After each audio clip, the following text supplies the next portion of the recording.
What's up, algebra class? So, from the last section of the unit, we have proportions. Now we're going to move into fractions. There's little stuff you can take from proportions and apply to fractions. That's why they went first. Fractions are the more difficult part just because there's a lot more little things to do while solving the equation. So we're going to do a couple examples. Going to take a little bit longer than a normal video. But the first example is going to be very basic. So we have example 1. Go ahead, pause the video, write it down. We have 1/2 x plus 1/4 equals 2/3 x plus 5/3. Now, there's different ways you can deal with fractions. We'll talk about something at the end, but the easiest way to deal with fractions is to simply get rid of the fractions, okay? What I mean by get rid of them is make them all whole numbers, okay? There'll be times where you'll put some fractions together. There'll be times where you get rid of them all right away. There'll be times where you can't really get rid of them. You got to combine stuff, and then maybe you can get rid of them at the end. But you just have to figure it out. So in a basic one like this, we can get rid of the fractions right away. Okay? So when we look at this, when we talk about, don't need to write this part down. I'm going to erase it in a second.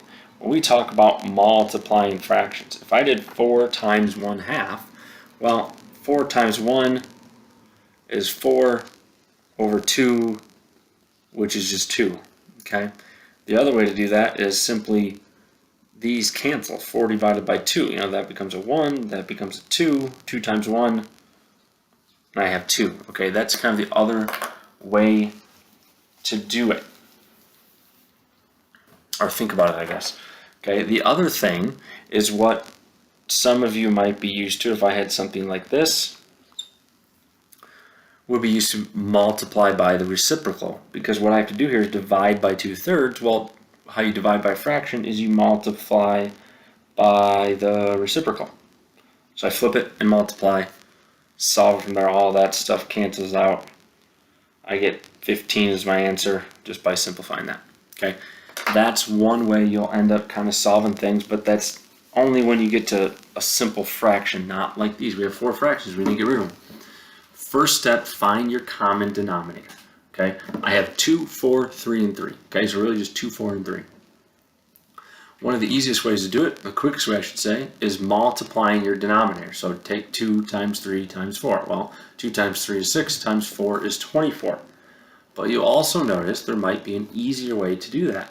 If I look at this, well, take your largest denominator, 4. Does 2 go into 4? Yes, it does. Does 3 go into 4? No, it doesn't. So double that number, because that's the next highest possible common denominator. Because 4 can't go into anything else besides double it, which is 8. Okay, so we try 8. Does 2 go into 8? Yes. Does 3 go into 8? No. Add another 4. So now we're at 12. Does 2 go into 12? Yes. Does 3 go into 12? Yes. So my common denominator is 12. If you use 24, that's fine. 12 is just going to be a little bit easier. Okay, so I'm going to multiply everything in here by 12. Okay, let me get rid of my example one. It's kind of in the way here. Example 1. Okay, I'm going to multiply everything in the parentheses by that 12. Similar to how I showed you before when I told you not to write it down, you need to multiply 12 times 1. But we realize instead of just multiplying the top, that's going to give you larger numbers. Always divide first. It will make things easier. And you can divide because you're finding the common denominator in the first place. So we take this. 12 divided by 2 is 6. And then you take that, multiply to the top. 6 times 1 is 6. So we have 6x. I do the second term. 12 divided by 4 is 3. 3 times 1 is 3. So I have plus 3. And I continue the process to all of the terms. Okay, 12 divided by 3 is 4. 4 times the top, which is 2, so 4 times 2 is 8. So I have equals 8x plus, let me do the last term. 12 divided by 3 is 4. 4 times the 5 gives me a 20. Okay, and then it turns into a lot more simple looking problem where you just got to do the steps, okay? It's variables on both sides. It's only 3 steps, so first move your variable. I'm going to subtract the 6x from both sides.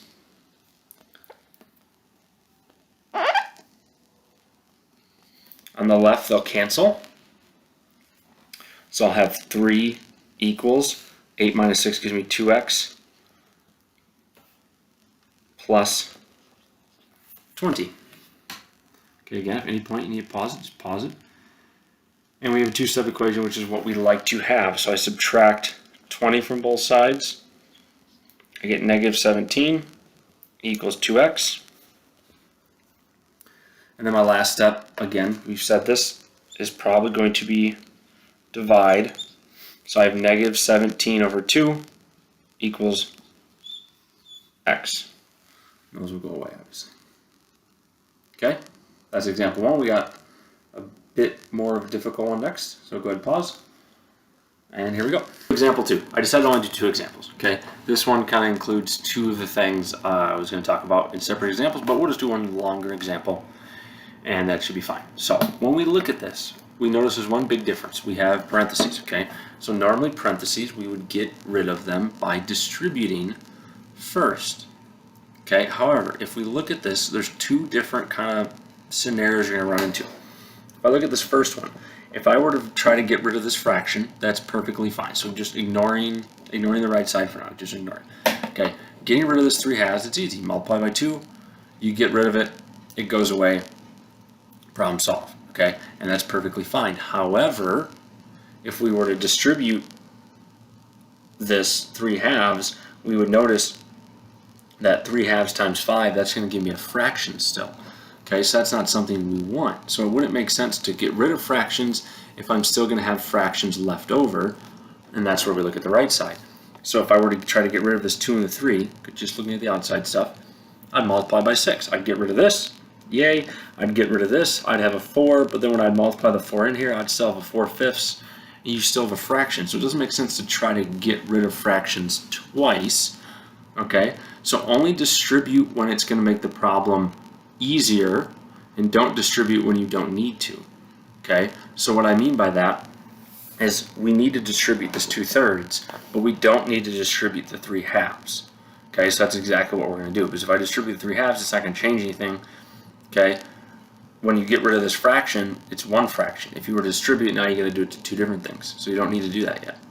This side we do because we have these fractions kind of stuck in here. So first thing, I'm going to distribute 2/3 to both of these things. So the left, I'm going to rewrite. So I have 3 halves times 4x plus 5 equals. So 2/3 times 1/5, it's very simple. Just multiply the tops and the bottoms, and if you can reduce, reduce. So 2 times 1 is 2. 3 times 5 is 15. We can't reduce it, so it's just 2 or 15x. And then the same thing for the next part. 2/3 times 1/4. So 2 times 1 is 2. 3 times 4 is 12. Okay, just kind of pause it here. Now, from there, you'll notice we have 3 fractions. Okay, here is where you can get rid of the fractions. If I were to distribute the 3 halves into this first part, well, now I have 4 different things I need to multiply. Right now, if I try to get rid of the fractions, I don't have that. Okay, I only have 3 things. Okay, now this one's going to be kind of ugly, okay, but we got to go through the same process. So 15 is my largest one. Does 2 go into 15? No, it doesn't. So we double the 15 to 30. 2 go into 30? Yes. Does 12 go into 30? No. Add another 15, 45. Does 2 go into 45? No. Add another 15, 60. Does 2 go into 60? Yes, it does. Does 12 go into 60? Yes, it does. So that 60, large number, is going to be my common denominator. So I'm going to multiply everything in here by 60. Okay, now you'll notice we have 2 sets of parentheses now. You don't touch these. Okay, if I were to take 60 times it by 3 halves and then do 60 times 4, that's basically like multiplying this twice, because you still have to multiply by whatever is on the outside. So okay, don't touch the parentheses. So I have 60 times 3 halves, 60 times 2 15ths, and 60 times 2 12ths. Okay, I did that right? Yeah, okay. So when I look at this, divide by the bottom. 60 divided by 2 is 30. 30 times 3 is 90. Times 4x plus 5 equals again, divide by the bottom. So 60 divided by 15 gives me 4. 4 times 2 is 8. So 8x minus, now one thing I didn't even notice, 2 over 12. We could have reduced that to 1 over 6. Would have made the problem easier, but that's okay. Okay, 2 over 12, still do the same thing. 60 divided by 12 is 5. 5 times the 2, 10. Okay, and when I say it would have made it easier, is these numbers would have been smaller. Instead of having 90, 8, and 10, okay, we would have had essentially half of that for each of those. Okay, so this is one thing to keep in mind. When you reduce it, your numbers are going to be smaller. It's going to make life a little easier.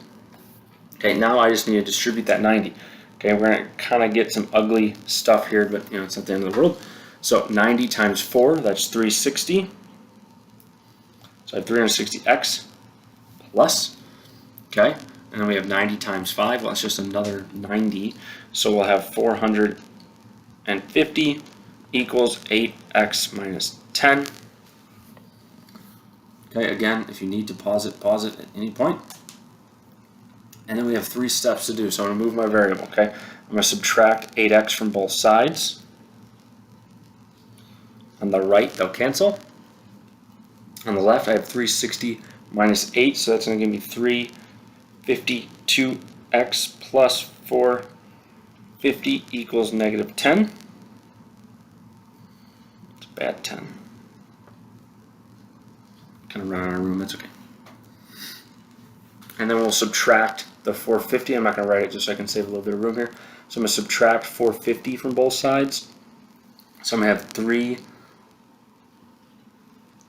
352x equals, and it's going to be a negative, so I'm going to have negative 10 minus 450. So that's going to be equals a negative 460. And then we'll divide by the 352. They'll cancel, and I'll get x equals. Now, just you got to reduce it now. Okay, this is where it might turn into kind of a headache, but we're gonna have a negative answer. Okay, you could just cut it in half to start, and then go from there. So dividing this by 2, I get 230. Divide that by 2. Let's see what we get. We get a 1, and then we get a 7, and then what do I get? A 6. Okay, so I could divide that by 2 again.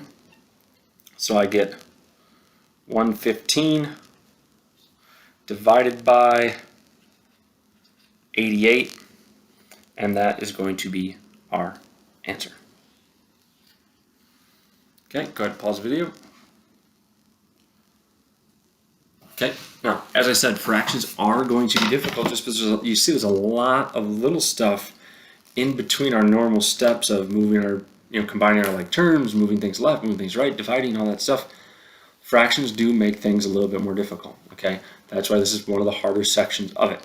There's going to be kind of a lengthy practice just because you got to get back into the fractions. That's why there's kind of that fraction review that just dealt with adding, subtracting, and multiplying and stuff like that. Otherwise, that's it for today. Hope you have a good one, and I'll see you next time.